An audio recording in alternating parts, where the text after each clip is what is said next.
Okay, so you just finished your squats. We worked on keeping that core tight. During this circuit, we will work more on using our core during squats. It's a pretty hard thing to figure out. So I want you to think about that through the exercises I will cue you. But as you go through these 12 weeks, you will get better at using your core through the exercises. Some experts will say you should never really have to do core or ab exercises. If you are doing strength exercises and engaging your core, a lot of them have like 6-packs, 8-packs, whatever, and they don't even do actual ab exercises. So we are doing 2 exercises. Our first one is a front squat, and what a front squat means is you are holding the weight in front of you. What this does is it front loads your body, so abs are working and quads are working, rather than our glutes and hamstrings that we worked the other day. This front-loaded squat helps you activate through your anterior chain, the front line of your body. So for squats, feet are just a bit wider than those hips, toes are slightly turned down, and we are holding the bar in front of our chest like you're holding a platter. Palms should face away from you. Now, one of the hardest parts of this exercise is not the squat, it is getting the bar up to your chest. So go ahead and empty all the weight off your bar. Let's practice that real quick. We've already talked about how when you grab the bar, you're essentially doing a deadlift. It's a big hinge at the hips, knees are bent, you are standing with a flat back. For this, anytime you're getting the bar up to your chest or over your head, we've got to add on to that. So as we find that deadlift, we are pulling up. We are driving up through the elbows, kind of making a Y with your elbows, and then we are flipping, palms up, elbows down. So without the bar, do that. Grab all the way up, find that Y, now flip elbows down, palms up. One more time, grab that fake bar, stand, elbows up, and flip. So now let's go ahead and grab our empty bar and do that. Feet are a little wider than your hips. We're grabbing that bar with our hands a little wider than our shoulders. So grab a hold of that bar. We're gonna stand, find that Y with your elbows, and then flip the bar up, palms up towards the sky. Do it 2 more times. Flat back, all the way up, and flip. Last time. Hey, you're okay. And let's go. Last one. Y and flip. All right, so this is our position for that front-loaded squat. So for this squat, it should look just like your warm-up squat. Going to keep the core tight. We're gonna take an inhale as we lower, exhale as we lift. So take 1 cleansing breath in, cleansing breath out. We're squatting with the inhale. Inhale to lower, hips back, exhale to stand. Keep that bar close to you. Elbows squeeze in towards your rib cage. Inhale to lower, exhale to stand.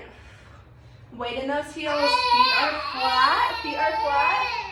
Now squeeze your belly in tight. Squeeze your belly with your breath. Inhale, squeeze it in. Exhale, squeeze it. So legs are doing the work, but core is staying engaged. Finish out 10 there. And then we are going to lower the bar the same way we lifted it. Finish out your 10. Come to stand when you are done. You are slightly lifting those elbows up to a Y as you lower the bar down. Then you are hinging at the hips. Set the bar on the ground. All right, good job. So that was our first front-loaded squat. So as always, you are either adding on more weight or more reps. This front-loaded squat is challenging and it puts a lot of pressure on your spine. So do not overdo it with the weight on this one.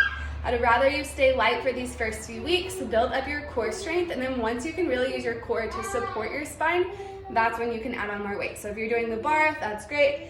If you add 2.5 or 5 on either side, that's great. I'd say 10s, that would be a lot today.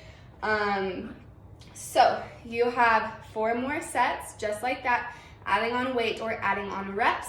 And remember, your body's gonna get fatigued. So if at some point you cannot add on more weight and you need to cut down on the reps, that's the point of this. You don't have to overdo it. Keep it slow and then pause this, come back for our next exercise. All right, our next exercise is going to be a lunge. So if you remember, we did our step forward lunges here. and then step back, and I cued you to keep a 90-degree bend in both knees. Well, we are targeting our quads. So yes, we want a 90-degree bend in our knees when we are lunging, but that activates our hamstrings and our glutes a little more than we're wanting for this exercise. So we're gonna have our stance a little more narrow here. Instead of that 90-degree bend, I want you to keep your feet a little bit closer. It's kind of hard to see from this angle, but my knees are not quite at a 90-degree bend. My back knee is about 3 to 5 inches behind my front heel, and I'm really keeping my weight in that front leg as I bend and as I stand. My back toes are on the ground, my back heel is lifted, and we are front loading again. So if all you do is hold your hands here because your balance is shaky, or maybe you need to hold on to something around you, that's great for this exercise. Otherwise, you can hold on to that bar.